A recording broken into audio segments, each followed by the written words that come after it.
Oh, it's cold.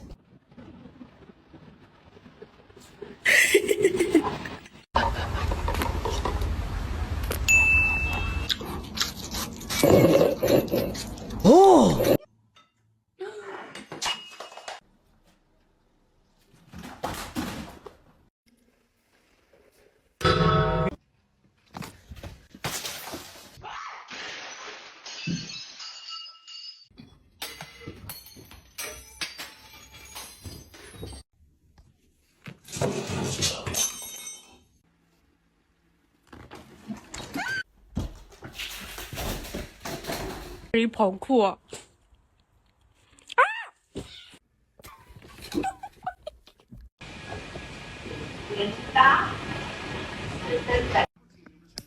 Wait, please. Oh my god.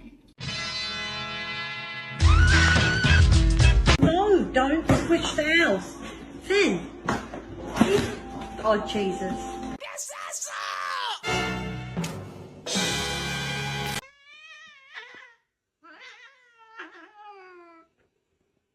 Sabrina, watch out. Oh my god. No. Meow. Meow.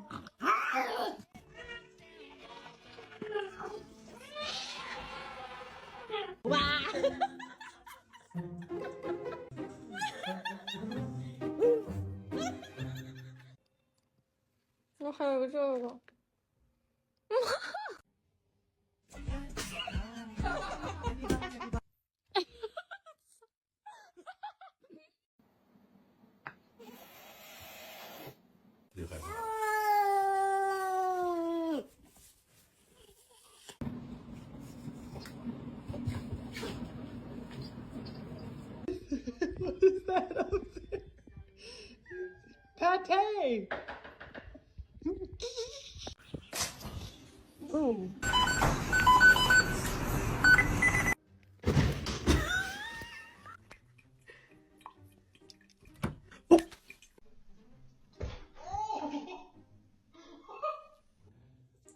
Yep. Oh, yeah, you're done.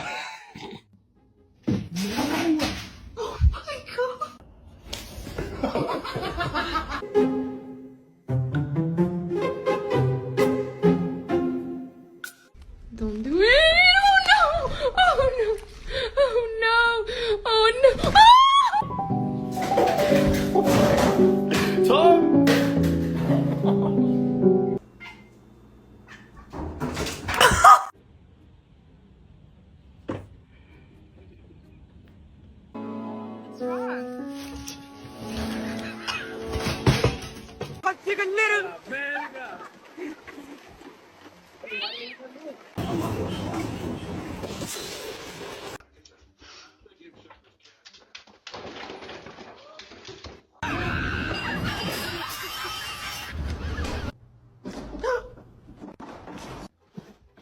Oh God.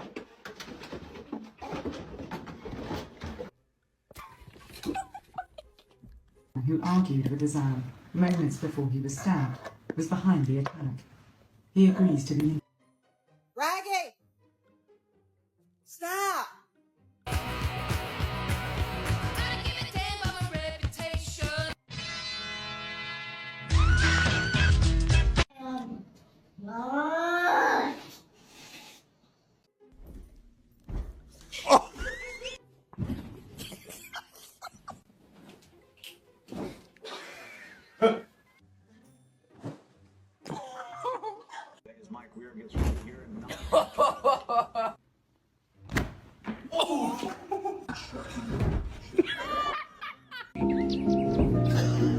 That's about all he said since he walked up in the road.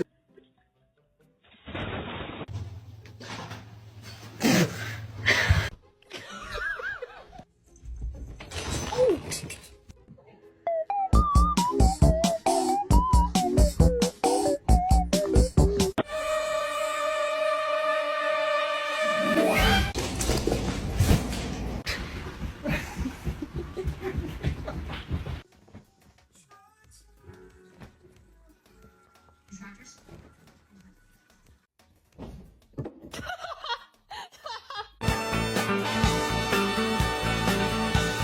It was a typical morning in my apartment, and as usual, I was running late.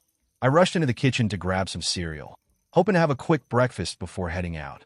But, of course, my tabby cat, Stripe, had other plans. Stripe was a curious creature with a knack for getting into mischief at the most inconvenient times. As I opened the cereal box, I heard a faint rustling sound behind me. Before I could even turn around, Stripe leaped onto the kitchen counter with the grace of a ninja. In one swift move, he pawed at the cereal box and knocked it onto the floor. Cereal spilled everywhere like confetti at a New Year's Eve party. Stripe didn't seem the least bit sorry. Instead, he was happily rolling around in the mess, trying to eat as much cereal as he could before I could stop him. I bent down, trying to salvage what was left of my breakfast. But Stripe, now covered in cereal, gave me a look that said, "This is my breakfast now." I sighed and gave up, realizing I was going to have to clean this up later. Stripe, victorious, strutted off, leaving me with a mountain of cereal to clean. By midday, I thought things had finally settled down. I changed into my work clothes and was getting ready to head out. But as I reached for my shoes, I noticed something odd. One of my socks was missing. I looked around the room and found nothing. After a moment of confusion, I realized who the culprit was: Stripe. I ran to the laundry room, and sure enough, there he was, lying on top of a pile of laundry with my sock in his mouth. He looked up at me with innocent eyes, as if to say, "This?" I thought it was a toy. I tried to grab the sock from him, but he darted away faster than a lightning bolt, running through the apartment like he was in a race. I chased him around the apartment, through the living room, over the couch, and even under the coffee table. Stripe was clearly enjoying this game of catch me if you can, while I, out of breath, tried to reclaim my sock. Finally, after what felt like hours of pursuit, I cornered him in the bedroom. With a dramatic leap, I snatched the sock from his mouth, holding it triumphantly. Stripe, however, wasn't ready to give up the chase. He darted out of the room and hid under the bed, presumably plotting his next great heist. That evening, I thought I'd finally be able to relax. I sat down on the couch, grabbed a book, and started reading.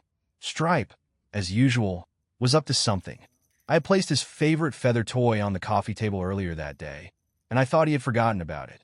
But no, Stripe had been silently observing the toy from his perch on the armchair, and as soon as I sat down, he pounced. With a loud meow, he launched himself at the feather toy, knocking it off the table and into the air. It spun wildly before landing on the floor with a soft thud. Stripe, now in full hunting mode, ran in circles around the toy, his eyes wide and his tail twitching with excitement. Every time I tried to grab the toy, Stripe would swat it away, running after it as if it were his most prized possession. The battle between Stripe and the feather toy went on for a solid 15 minutes, with me sitting helplessly and laughing at his antics. Finally, exhausted and with the toy firmly in his claws, Stripe lay down on the couch and fell asleep. He had won yet another battle. I sat back and thought to myself, I might not have the sock or the cereal or any peace in this apartment, but at least I have Stripe. And with that, I gave in, accepting that life with Stripe was always going to be an unpredictable adventure.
Mm-hmm.